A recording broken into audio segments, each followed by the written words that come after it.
శుభకార్యాలకు పూజార్ల కోసం వెతుకుతున్నారా? పూజారీస్.com లో అతి తక్కువ ధరలకే పూజార్లను ముందే బుక్ చేసుకోండి. వెంటనే కాల్ చేయండి. అందరికీ హృదయపూర్వక నమస్కారాలు. వన మహోత్సవ కార్యక్రమాన్ని అందరూ సామాజిక బాధ్యతగా తీసుకోవాలని మనస్ఫూర్తిగా అభ్యర్థిస్తున్నాను. పర్యావరణ సమతుల్యత కోసం పచ్చదనాన్ని పెంచాలి అనేది ఎన్డీఏ కూటమి ప్రభుత్వ లక్ష్యం. 29% ఉన్న పచ్చదనం 50% తీసుకెళ్లాలే లక్ష్యంగా పనిచేస్తున్నాం. ఈ వన మహోత్సవ కార్యక్రమంలో మరొక ముఖ్య విషయం, వృక్ష జాతుల ఎంపిక చాలా కీలకం. అవి స్వదేశీ వృక్ష జాతులను ఎంపిక చేసుకోవటం చాలా అవసరం. స్థానిక వృక్ష జాతులు నాటడం ద్వారా జీవ వైవిధ్యాన్ని, నేల ఆరోగ్యాన్ని మరియు పర్యావరణం మరియు మానవ ఆరోగ్యాన్ని కాపాడిన వాళ్ళు అవుతాం. అందుకే దేశవాళీ చెట్లు పెంచడం చాలా అవసరం. మన దేశ భూ వాతావరణ జీవ వైవిధ్యాన్ని ముప్పు కలిగించే అన్య దేశ జాతుల్ని నాటడం మనందరం మానుకోవాలి.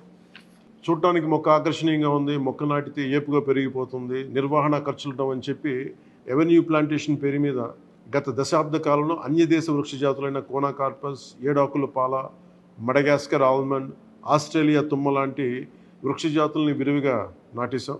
వీటి మూలంగా పర్యావరణానికి ప్రయోజనం కంటే కూడా ఆరోగ్యం మీద, భూగర్భ జల సంపద మీద చాలా తీవ్ర ప్రభావం చూపుతూ ఉంది.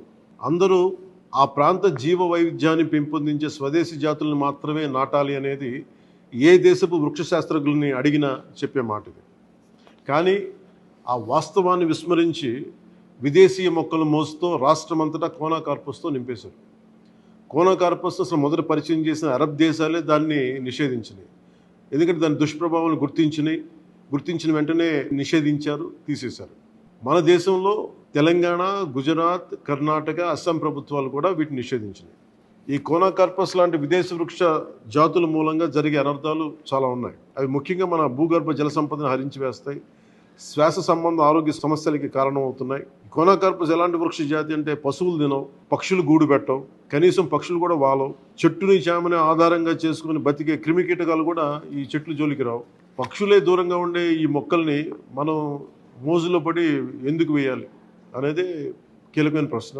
అందుకే ప్రతి సంవత్సరం జూన్, జూలైతో మొదలై నవంబర్లోని కార్తీక సమారాధన వరకు కొనసాగే ఈ వన మహోత్సవ కార్యక్రమంలో మన స్వదేశీ జాతులైన జీవ ఇంధనంగా ఉపయోగపడే కానుగ, వేప, చింత, ఉసిరి, శ్రీగంధం, ఎర్రచందనం, రావి, మర్రి, రేల, దిరిసెన, సీత, అశోక, మారేడు, నేరేడు, దేవకాంచనం, తెల్లమద్ది, మామిడి, కదంబం, జమ్మి, వెలగ, సీతాఫలం ఇలాంటి ఇంకా ఎన్నో మన జాతుల మొక్కల్ని నాటాలని అందరినీ అభ్యర్థిస్తున్నాం, కోరుకుంటున్నాం.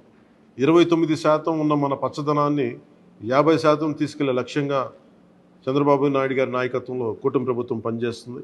అందరం కలిసి పచ్చదనాన్ని పెంచుకుందాం, పర్యావరణాన్ని కాపాడుకుందామని తెలియజేసుకుంటూ జై హింద్. సుమన్ టీవీలో మీ పర్సనల్ అండ్ బిజినెస్ ప్రమోషన్స్ కోసం కింది నెంబర్కి కాంటాక్ట్ చేయండి.